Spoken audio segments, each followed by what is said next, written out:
Welcome back. He is the newly elected president of the Holstein Association USA. We say good morning to Corey Geiger. Thank you for joining us. Good morning, Marlene. Well, first of all, we should take a lot of pride in the fact that Wisconsin is being represented in this presidential role, because you said since 1885 there haven't been very many from our state. Actually, I'm the fifth one, and I'm very honored because there's been a lot of great Holstein breeders in our state of Wisconsin, but I'm the first rep in this role since 1994 when John Sells held the position. Tell me about the association and what its role is. So the National Holstein Association is the world's largest breed registry for any livestock breed. That includes Holsteins, the beef cattle, pigs.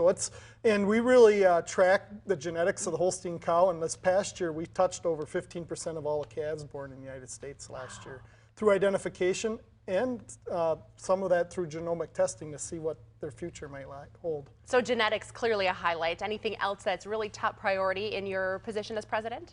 I think that is the #1 highlight, and animal identification. The Holstein Association was a leader in RFID, or radio frequency identification technology, and USDA recently announced that they're going to move fully towards that and get rid of those old metal tags that were used in my great-grandpa's generation. Sure. Where does your passion for Holsteins come from?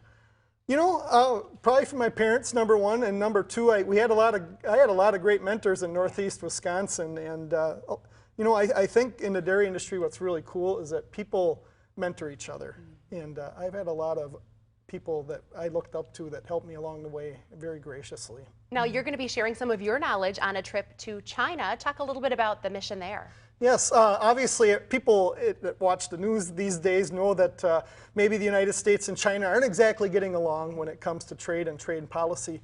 But I look at it this way: we have to be there to develop relationships. And a couple of years ago, I went to Vietnam, and my father and his friends are of that era. And a generation ago, we were at war, and now they're one of the best buyers of U.S. milk proteins for infant formula. So you never know what doors are going to open, but I'm going to be going to China to talk genetics. And you mentioned that not only are we good partners when it comes to trade, but we can all learn something from each other, taking away from what their farms are doing, but they're specifically hoping to learn about our workforce. You know, our workforce and our cows.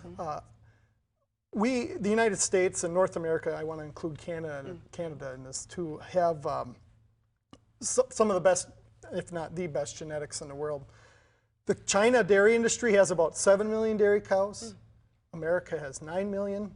We have 350 million people. They have 1.2 billion. Wow. Their first goal is to produce enough milk so that every child can have a glass of fresh milk, and then maybe look at yogurt. But outside of that, they are the world's #1 dairy product importer. And their neighbor, Japan, is the #1 cheese importer. Fascinating. Well, we look forward to hopefully getting some pictures and some insights from your trip. Will you join us again to share those? Absolutely. Well, thanks so much for being here, and congratulations on your new position. Thank you.